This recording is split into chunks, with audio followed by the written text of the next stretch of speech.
Hello everyone, Assalamualaikum warahmatullahi wabarakatuh. Let me introduce myself. My name is Zaskia Lutfia Maria Rahmadani from the Physiotherapy Study Program with study number 24660006.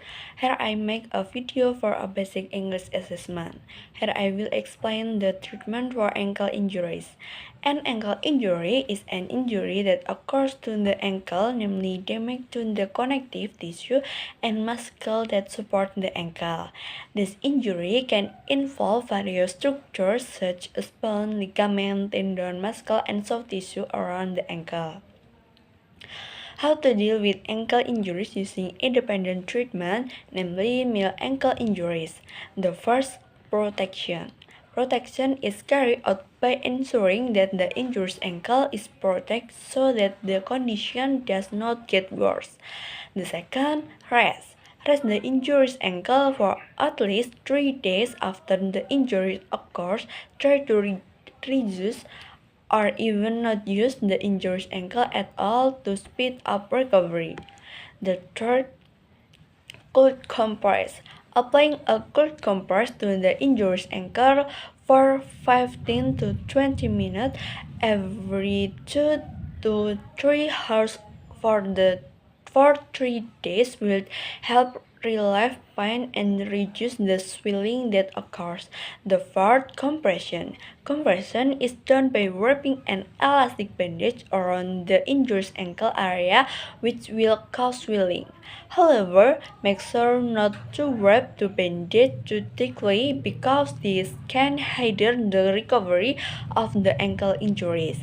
A bandage that is too thick can be identified by tingling, numbers, or the lack of praying blur or pallor.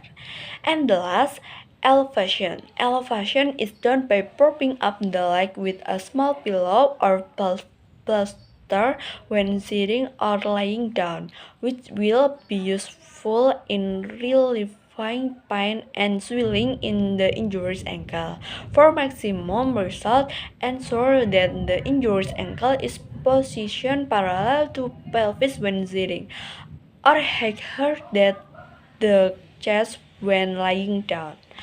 Apart from that, go to a physiotherapist or for therapy.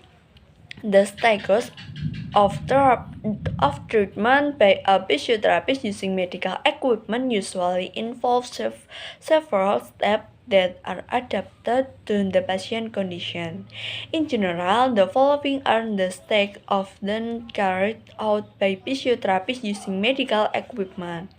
The first, preliminary assessment. The physiotherapist will conduct an interview and visual examination to assess the patient's overall condition, including medical history, complaints, and level of movement or function limitation. This examination can also involve measurement such as muscle strength, joint range of motion, body posture, and balance. The second, physiotherapy diagnosis. Based on the result of the assessment, the physiotherapist will determine a physiotherapy diagnosis, which will be a reference in planning and appropriate the therapy program. This diagnosis includes identification of visual problems such as injury, musculoskeletal disorder, or neurological problem. The third, preparation of therapy plan. The physiotherapist plan a series of therapies tailored to the patient needs, including the use of specific medical device. For example, ultrasound, TENS, electrotherapy, or device for functional accuracy.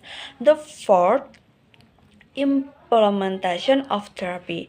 The first, electrotherapy, using medical device such as TENS, transcutaneous electrical nerve stimulation, ultrasound, or interferential cord to relieve pain, increase circulation, and speed healing.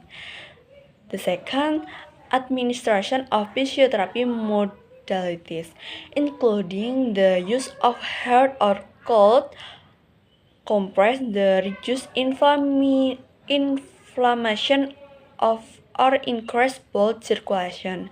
The third therapeutic occurs use of assistive device such as a TheraBand, muscle training aids, or special equipment to help increase muscle strength, flexibility, and balance. The latter, manual maneuvers.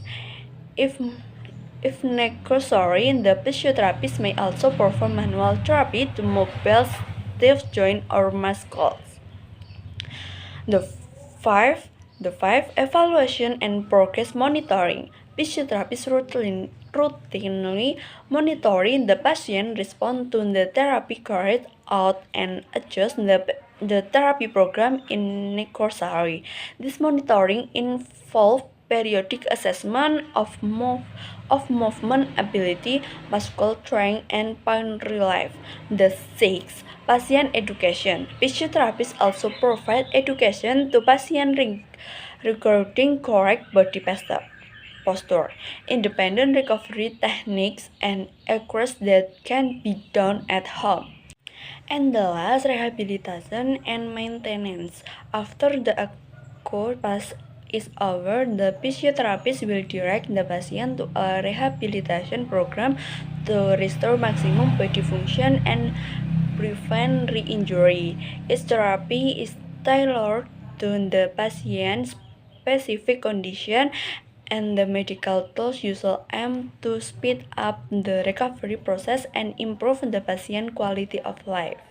That's all for me. I hope it's useful. Thank you for your attention. Wassalamualaikum warahmatullahi wabarakatuh.